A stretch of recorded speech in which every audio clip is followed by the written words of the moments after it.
What if we graph g of x equals 4 times, in parentheses, 1/2 to the power of x? Okay, let's try it out. Let's try graphing it. So f of x equals 4 times 1/2 raised to the power of x. Okay, so let's note that the base is 1/2, agreed. So the base value in parentheses is 1/2. It may not always be in parentheses, something to be aware of. And that the 4 is the y-intercept. In other words, it's where it's going to cross the y-axis. So just as a reference, putting it out there. All right, so let's try f at -3, which is our first x value defined in our table. And let's substitute it for x. There we go, -3. That's going to make it a little bit of a challenge, right? Because it's a negative. Well, maybe not too much as long as we convert it. We want to convert it. So in other words, take the reciprocal of 1/2.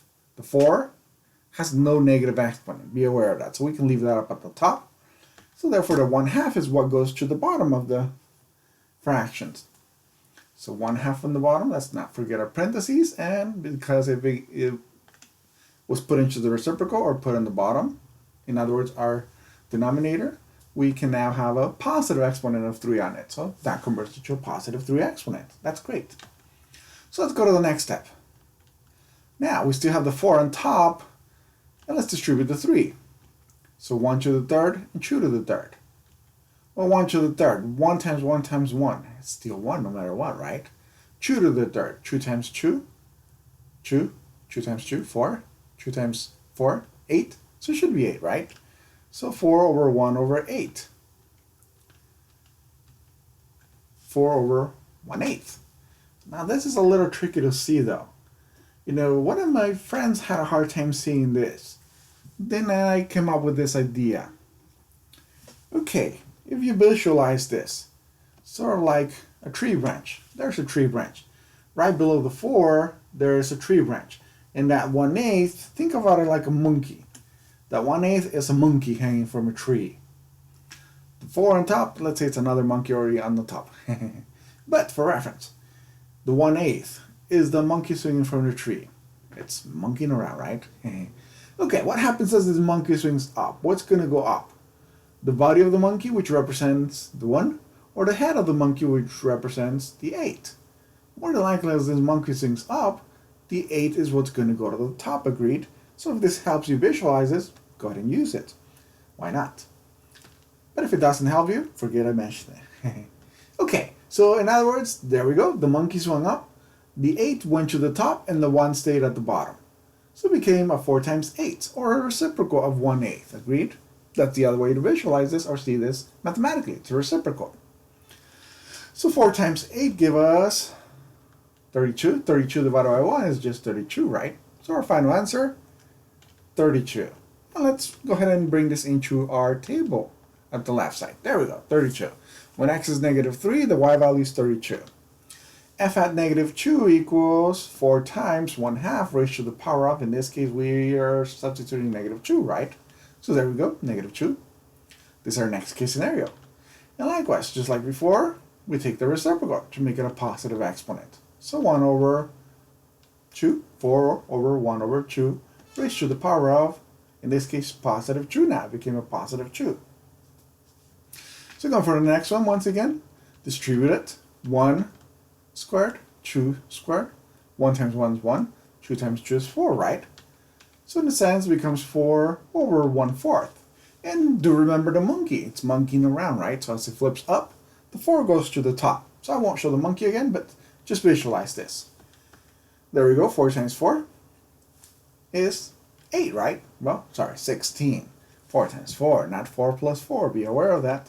4 times 4 is 16. 16 divided by 1, it's still 16, right? So there we go. For our next value, when x is -2, we get 16. Let's try that once again. F at -1 equals 4 times 1/2 raised to the power of -1. And let's take the reciprocal once again to get a positive exponent of 1. If we distribute 1, that's just 1 to the 1 and 2 to the 1, which is just 1/2. Okay, so 4 over 1/2. There we go. No exponent needed in this case. And the monkey monkeying around swings up, right? So swings up, meaning it's 4 times 2. Agreed? 4 times 2 divided by 1. 4 times 2 is 8. 8 divided by 1 is just 8. So there's the next value. Hey, can you notice what's occurring in this case? Remember, the base is 1/2. If you look at the previous value, 32, what do you do to 32 to get 16? You take half of it, right? Half of 32 is 16. And then half of 16 gives you 8. Half of 8 will give you 4. Half of 4 will give you 2. Half of 2 will give you 1, etc. So if you notice, your base describes your next value. So let's put the 8 while we're at it in our table. There we go. And let's go for the next one. F at 0, 4 times a half raised to the power of 0, and it should give us 4, right? 4 times 1. Remember, 1/2 to the 0 power is just 1.